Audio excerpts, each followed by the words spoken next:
अब तक बहुत सारे नौजवान बहुत सारे तदफीन में जुड़े हैं, लेकिन इस मरहूम की जो दर्द भरी दास्तान है, मैं चाहता हूं कि आप भी सुने और तमाम इंसानियत भी सुने और इनकी आँखों में दुआएं भी करें कि इंसान कैसे कैसे दर्द से सफ़र से गुज़रता है।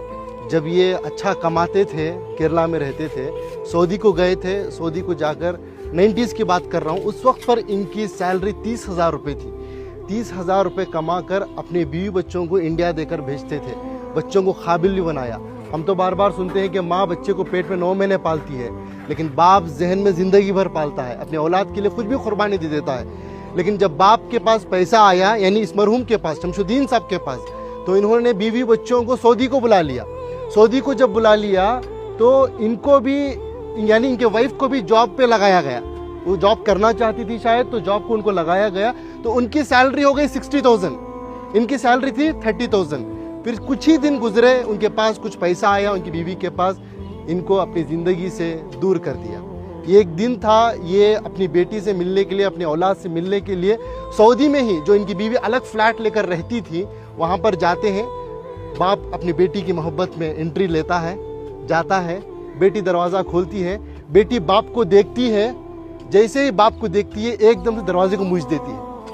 एक तमाचे की तरह इस मरहूम के चेहरे पर पड़ा। ये मैं नहीं कह रहा हूँ, ये इनकी खुद की ज़बानी है। मरने से पहले, कुछ दिन पहले इन्होंने इस वाक़े को बताया है। इसके गवाह हमारे इनायत साहब है, कहाँ है? हाँ, ये है। ये बता ये रहे हैं कि सऊदी से दिल दुखने के बाद, दर्द मिलने के बाद, बेंगलुरु के एक टॉप एरिया में एक बिल्डिंग में एक मैनेजर के तौर पर काम करते थे।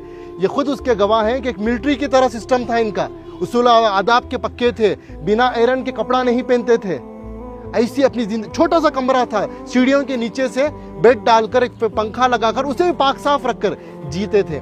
ये पूछने लगे कि भाई, मैं तो समझा आप एक सिक्योरिटी गार्ड है, लेकिन आपकी ये पाकी सफाई को देखकर, आपके ये मिलिट्री सिस्टम को देखकर, आपकी इस डिसिप्लिन को देखकर मेरे अंदर सवाल पैदा हुआ, आपकी ज़िंदगी में क्या हुआ? तो उन्होंने ये अपनी दास्तान सुनाई, ये दर्द बताया। तो बस मैं इंसानियत से यही बात कहना चाहता हूँ कि दौलत तो कमाना है, वो मुकद्दर की मिलेगी, लेकिन अपने रिश्तों को बनाएं पहले, अपने बच्चों को, अपनी औलाद को मुसलमान बनाएं, इंसान बनाएं। आज पता चला कि इनकी औलाद अमेरिका में है, USA में है, लाखों के रुपए कमा रहे हैं, लेकिन अफसोस की बात, दौलत तो दौलत है, उनके पास बाप के जनाजे को आने की तौफीक तक नहीं हुई। ये अल्लाह का करम है कि अल्लाह ने मुझे और आपको चुना है। मैं और आप आए नहीं यहाँ पर, अल्लाह हमें भेजा है, अल्लाह ने हमें ये तौफीक दी है, तब जाकर इस कब्रस्तान में आए हैं, इस मरहूम के जनाजे में शिरकत कर रहे हैं। इस मरहूम की नसीब देखिए, आज मस्जिद में नमाज़े के जनाजा अदा हुई। इनाम भाई, बड़ा मजमा था, मस्जिद के इमाम साहब, एक आलिम दीन ने इनका जनाजे की नमाज़ पढ़ाई, और तमाम अल्लाह के नेक बंदे मिलकर आकर आज तदफीन के लिए जुड़े।